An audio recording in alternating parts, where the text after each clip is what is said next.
존경하는 국민 여러분, 우원식 국회의장님과 선배 동료인 여러분, 충남 아산시 갑 지역구를 둔 국회의원 복기왕입니다. 대정부 질문에 앞서서 오늘 4월 3일입니다. 78년 전 국가 권력에 의해서 억울하게 희생당하신 4.3 영령들의 넋을 위로하고 추모하면서 유가족과 제주 도민께 유로의 마음을 전합니다. 한참 경제가 어려울 때 이재명 정부가 들어섰습니다. 그것만으로 우리 경제가 활력을 찾는 듯 싶었습니다. 코스피가 6천을 넘어섰습니다. 하지만 36일 전 중동 전쟁이 발발하고 우리 국민들은 새로운 국면에서 더 큰 걱정을 해야 되는 시점이 되었습니다. 오늘은 이 부분을 중점적으로 총리께 질문드리도록 하겠습니다. 총리님 나와주시기 바랍니다.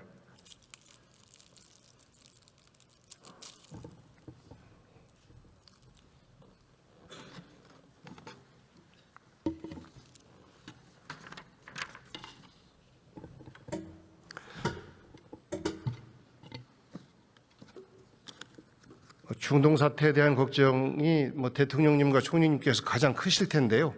어제 트럼프의 연설 들으셨죠? 네. 말씀하시기 좀 어려우시겠습니다만 어떤 마음으로 또 그 연설 결과를 보고 어떤 생각이 드셨습니까? 현재의 모든 상황이 예측할 수 없는 상황과 변수들의 계속이기 때문에 트럼프 대통령의 연설을 포함해서 모든 변수를 다 조마조마한 마음으로 보고 있습니다. 네, 모든 국민들이 마찬가지일 겁니다. 정답을 찾기 어려운 지금 시점에서 그래도 국민들은 대통령과 총리님을 바라보고 있다라는 부분에 대해서 한시도 잊으시면 안 됩니다. 네. 중동의 원유가 70% 정도가 호르무즈를 통해서 들어오는데 지금 거기가 꽉 막혀 있습니다. 오늘 뉴스를 보니까 UAE를 비롯해서 4개국이 이란에 배럴당 1달러의 통행료를 내면 통행이 가능하다라는 것에 대해서 응하기로 했다. 이런 보도들이 나오는데 이런 것들이 혹시 우리의 원유 수급에 어떤 변화의 요인이 될 수 있겠습니까? 현재로는 그런 통행세 관련한 부분이 저희 정부 내부에서 논의되거나 또는 고려하고 있는 바도 없고 또 그것이 직접 우리의 원유 수급에 어떤 영향을 미칠 것인가에 대해서는 그 직결성이 크다고는 아직은 보고 있지 않습니다만은 계속해서 면밀하게 검토하겠습니다. 네, 태국의 경우도 수급이 되고 있고 중국, 대만, 인도 등도 이미 호르무즈 해협을 자국의 유조선으로 들여오고 있고 그리고 각 나라마다 자국의 힘으로 이것을 문제 해결을 위해서 노력하고 있는데 우리 대한민국과 일본은 현재 꽁꽁 묶여 있는 상태 아니겠습니까? 이것을 타개하기 위한 외교적 노력을 기울이는 것이 있다면 어떤 것들이 있겠습니까? 자세하게 말씀드릴 수는 없지만은 당연히 상황의 초기서부터 이 문제에 대해서 한편으로는 전체 상황의 진행을 지켜보면서도 저희가 자체적으로 외교적 노력으로 할 수 있는 일이 있는가를 여러 가지를 놓고 보고 있고요. 여러 가지 방안에 대한 검토와 모색들을 쭉 하고 있습니다. 지금 바로 자세히 말씀드릴 수 없는 상황이다 하는 것은 양해해 주시기를 부탁드립니다. 충분히 이해가 되고요. 다만 이것이 끝났을 때 우리 정부가 참 잘했다라는 평가가 나왔으면 하는 바람을 갖습니다. 현 상태에 대해서 호르무즈의 중동에 있는 대사들만 바라볼 것이 아니라 대통령의 전권을 부여받은 총리급의 특사가 현장에 가서 진두지휘해야 되는 것 아니냐라는 말씀들도 하시던데 그런 부분까지도 함께 검토가 가능하겠습니까? 네, 지금은 총리급의 특사를 넘어서 대통령께서 모든 상황을 사실상 장악하고 보고받고 또 지휘를 하고 계시다고 볼 수 있고요. 정부의 전 역량이 투여되고 있기 때문에 지금 말씀 주신 것을 포함해서 필요하면 그런 방안들은 자유롭게 또 그때그때 필요에 따라서 구사될 수 있을 것이라고 봅니다. 네, 우리 비축류에 대해서 한번 여쭙겠습니다. 우리 법상으로 보면 정부는 91분, 민간은 61분을 비축하도록 규정하고 있고 이 내용을 볼 때 대략 한 211분 가까운 비축량이 있다라는 정부 발표인지 언론인지 제가 헷갈립니다만 그 내용이 있었는데 실제 민간 수출용 물량을 제외하면 한 68일분 정도의 비축류밖에 안 된다라는 보도가 있던데 이 내용이 사실입니까? 저것은 너무나 많은 함수와 변수가 관련되어 있는 계산이라고 생각합니다. 예를 들어 뭐 전체 우리가 식량을 쌓아놓고 하루에 얼만큼씩 먹느냐, 그 먹는 양에 따라 달라지지 않겠습니까? 또 얼만큼씩 다시 그 창고로 식량이 들어오느냐, 그에 따라서 달라지는 것이어서 아주 단순화시켜서 제가 말씀드렸습니다마는 저것은 국제 기준에 따라서 저희가 200일 이상의 비축을 하고 있다는 것이고요. 그 내에는 정부 비축량과 민간 비축량으로 구분되어 있는 것이 맞고, 그것을 수입선을 다변화하려는 노력, 그다음에 UAE에서 2,400만 배럴을 들여온 것 같은 그러한 노력, 특별한 노력들을 다 강구하고 있고, 또 그것만으로 안 될 수 있기 때문에 저희가 소비 자체를 줄이는 노력도 지금 병행하고 있는 것이 아니겠습니까? 저희는 기본적으로 산유국이 아니고 아주 극단적으로는 어떤 경우에는 언론에서 자원 빈국이라고까지 표현하는 경우이기 때문에 저희로서는 공급의 확보와 소비의 절제를 정말 경각심을 가지고 하고 있다 하는 말씀을 드립니다. 네, 어제 뉴스를 보니까 호주산 원유가 한 5천만 배럴이 들어왔다라는 반가운 소식이 있었습니다. 그러면서 호주는 중동보다 훨씬 더 먼데 참 오래 걸렸겠고 비용도 많이 들었겠구나라는 생각도 하면서 또 반가웠어요. 우선은 그래도 원유가 들어오는구나.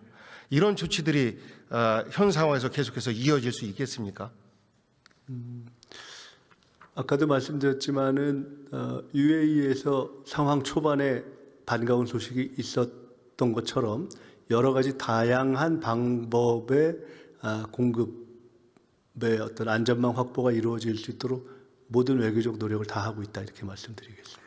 네, 우리 국민들이 불안하기 때문에 국민들께 드릴 수 있는 정보가 있다면 조금이라도 또 공개가 되었으면 하는 바람을 말씀드립니다. 그 외에도 예를 들어 민간 원유 확보분에 대해서는 수합을 한다든가 하는 등등으로 노력을 하고 있기 때문에 현재로서는 저희들이 그 확보를 하면서 또 소비를 줄이는 노력을 통해서 현재까지는 관리 가능한 수준이다. 다만 저희들이 경각심을 높여야 하기 때문에 그에 대해서 어떤 격의 경보로 격상한 그런 상황이다. 이렇게 이해해 주시고, 기본적으로는 상황이 어려울 때는 저희들이 안전에는 과잉이 더 낫다 이렇게 하는 것처럼 지금 같은 상황에는 경각심과 위기 대응 감각도 과잉이라고 할 정도로 갖는 것이 맞겠다고 생각하고 있습니다. 네, 당연한 말씀이라고 생각합니다. 현재 우리가 3단계고 공공기관은 2부제 그리고 다음 월요일부터 민간 5부제를 실시를 하는데 전문가들에 따르면 호르무즈 해협이 2, 3주간 더 봉쇄된다면 심각 단계로 격상될 수도 있다라는 주장을 합니다. 이런 부분에 대해서는 어떻게 생각하십니까? 네, 지금 미리 그것을 말씀드릴 일은 아니고요. 상황이 안 좋아지면 더 심각한 대응을 해야 한다, 이런 일반론은 당연한 것이라고 생각하고, 오늘 이 시점에서 그 다음 단계까지 미리 말씀드리기보다는 대비를 잘 해가자 하는 말씀을 국민들께 드립니다. 네, 우리 국민들이 승용차 2부제를 실시하면 하루에 약 14만 배럴이 절약된다. 그러면 비축유 기준으로 볼 때 한 일주일 정도가 더 연장 가능하다, 이런 말도 있던데, 저는 우리 국민들이 충분히 양해할 것이라고 보고 함께 할 수 있는 모든 선제적 조치들을 정부에서 먼저 취해 주시기를 요청드립니다. 네, 결국은 공공이 얼마나 진심으로 진정성을 갖고 형식적이지 않게 하느냐라는 것이 우선 중요하다고 생각하기 때문에 저희도 그 부분에 대해서 고심하고 최대한 선제적으로 실천해 가겠습니다. 네, 이런 위기 때 꼭 나쁜 사람들이 있죠. 매점 매석하는 사람들, 나프타 원료를 비롯해서 매점 매석하는 것에 대한 정부의 어떤 단속 계획, 이런 것들이 있습니까? 일단 현재 전반적인 품목들의 이 석유나 원유의 직결 또는 나프타 등등 직결되는 것과 그로 연결돼서 2차, 3차로 연결돼서 간접적으로 연결되는 그러한 생활 필수 품목들 전체에 대해서 아주 촘촘하게 저희들이 공급망 체크를 하고 있습니다. 그래서 그 부분에 있어서 위험성이 제기되면 그에 대해서 국민 여러분께 그때그때 있는 그대로 소통을 드려왔고 또 드릴 것이기 때문에 사재기라든가 매점 매석이 필요가 일단 필요하지 않다라고 생각하시고 정부를 믿고 대처해 주시면 좋겠고요. 그럼에도 불구하고 옳지 않은 그러한 행위가 있을 때는 관련한 모든 법규와 행정력을 동원해서 엄단하겠습니다. 소통은 넓고 광범위하게, 하지만 잘못된 부분에 대한 처벌은 무겁게 해야 그렇게 하겠습니다. 우리의 질서가 유지될 수 있다라고 생각합니다. 그리고 또 이런 때에 정말 말도 안 되는 주장인데, 우리 석유가 북한으로 90만 톤이 갔다라는 주장을 합니다. 이런 가짜 뉴스가 우리 정부만 흔드는 것이 아니고 국민들을 흔들고 우리 나라를 통째로 흔들고 있어요. 이런 부분들에 대한 처벌 대책이나 이런 것들을 정부가 계획하고 있는 것이 있습니까? 네, 현재 이미 존재하는 법도 최근에 개정된 법들을 다 통해서 저희들이 하고 있고, 관련한 부분들에 대해서 더 엄하게 관련한 사법 당국에서 조사하고 포착되는 대로 엄하게 수사하고 그렇게 할 것으로 합니다. 그러나 그런 조사와 수사, 처벌 이전에 지금 같은 상황에 적어도 스스로가 일정한 사회적 영향력을 가졌다고 생각하는 개인이라면 정상심을 가지는 것이 필요하다. 최소한의 양심과 상식과 정상적 어떤 도덕의식을 가지는 것이 필요하다. 일단 말이 안 되는 얘기지 않습니까? 강력한 처벌을 해야 된다라고 봅니다. 그 중심에 우리 국민들이 잘 아는 전한길 씨가 들어가 있어요. 그리고 자칭 보수라고 이야기하는 유튜버들, 이 사람들이 90만 배럴이 북한으로 갔다라는 의혹을 끊임없이 제기하고 있습니다. 그 전한길 씨는 현 국민의힘 당대표인 장동혁 대표를 대표로 당선시킨 1등 공신이다라는 말이 있지 않습니까? 그러다 보니까 국민의힘의 정치인들도 이 주장에 동조하고 있는 것 아니냐라는 이야기들도 나오고 있습니다. 총리님, 그런 말씀 들어보셨습니까? 제가 그 부분을 들어본 적은 없고요. 근데 그것과 상관없이 명백하게 사실과 다른 내용을 명백하게 현재 국가가 원하는 상황의 다른 방향으로 심지어 의도를 갖고 이야기하는 것, 그런 것에는 보수라는 표지를 붙여주기 아깝다, 이렇게 생각합니다. 해서는 안 되는 짓이죠. 그렇습니다. 네, 처벌 계획을 정부에서 세우시고 법이 부족하다면 그 법을 정비해야 될 것으로 저는 생각합니다. 제가 국토교통위 소속이기 때문에 건설 분야의 경제를 보니까 우리가 해외에 나가 있지 않습니까? K건설의 경쟁력이 높기 때문에 많은 수주를 했어요. 중동만 해도 275건 정도의 수주를 했는데 현재 3개의 사업장이 멈춰져 있고 발주처에서는 일을 계속 하라라고 하는데 실제 계속하기는 어려운 상황입니다. 그래서 재택근무를 하고 있고 한데, 이런 우리 기업들의 손해, 공기가 연장될 수밖에 없고 원자재가 뛸 수밖에 없고 한데, 이런 손해분을 우리가 막아줄 수 있는 국가적 차원의 노력이 있어야 된다라고 보는데, 그런 계획을 하고 계십니까? 저 부분은 국토부 차원에서 아마 논의를 하고 있는 것으로 알고 있고요. 지금 아마 완성된 형태로 정리가 된 단계인지는 제가 아직 확인을 못했습니다만은 그 부분에 대해서 의원님께서 좋으신 제안이 있으시면 그 또한 보태주시면 좋겠습니다. 네, 우리의 국제 표준 계약이라는 것이 있고, 그것을 활용해서 불가항력 선언을 이미 UAE도 우리에게 원유 공급이 불가능하다라는 선언도 하고 했지 않습니까? 그것처럼 우리 기업들을 보호하기 위한 선제적 조치들이 국제법상도 나와 있으니까 이런 부분들에 대한 조치를 서둘러서 해 주셔야 되겠다라는 말씀드리고, 우리 국내 건설 현장 한번 보겠습니다. 현재 9개 현장이 멈췄습니다. 그 가운데서 8개 현장이 공공발주고요. 그 내용들을 보면 아스콘 원료가 부족하기 때문에 그렇습니다. 이 기업들도 공기가 연장될 수밖에 없고, 그리고 또 원자재 값이 늘기 때문에 손해가 필수적으로 따르는데, 이것에 대한 대책도 하루빨리 마련하셔야 되는 것 아닌가 싶습니다. 네, 그렇습니다. 조금 전에 말씀 주신 케이스가 국제적인 경우나 국내적인 경우나 법적으로 보면 결국 불가항력적인 상황 변경에 의한 경우여서 계약 당사자들의 경우에도 그에 대한 고려를 할 수 있는 조건이 되는 것이고, 지금 말씀처럼 정부나 국가의 차원에서는 그것을 감안한 적정한 지원 또는 필요한 의무에 대한 한시적 경감, 면제 이런 것들을 하는 것이 원칙적으로 타당하다고 보기 때문에 그에 대한 할 수 있는 최대한 부분을 기업의 과도한 피해가 가지 않도록 그렇게 노력하겠습니다. 네, 비단 건설업계뿐만 아니라 수출에 의존하고 있는 우리로서는 치명적인 타격을 더 많이 받을 수가 있기 때문에 우리 기업을 보호하기 위한 조치를 한시도 늦지 않게 서둘러 주시기를 요청드립니다. 일본 같은 경우는 1차 오일 쇼크 이후에 수입선 다변화를 위해서 정제 시설을 더 늘린다든지 중진류뿐만 아니라 경진류까지도 한다든지 이런 시설들을 국가가 지원하고 관세를 깎아주고 또 뭐 법과 제도를 정비하고 이런 사례가 있었습니다. 우리도 그런 노력을 함께 해야 되고 더불어서 에너지 독립의 가장 첫 번째는 재생에너지를 우리가 더 많이 확보해야 되는 것인데 중국만 해도 35%의 재생에너지 비율이 있지 않습니까?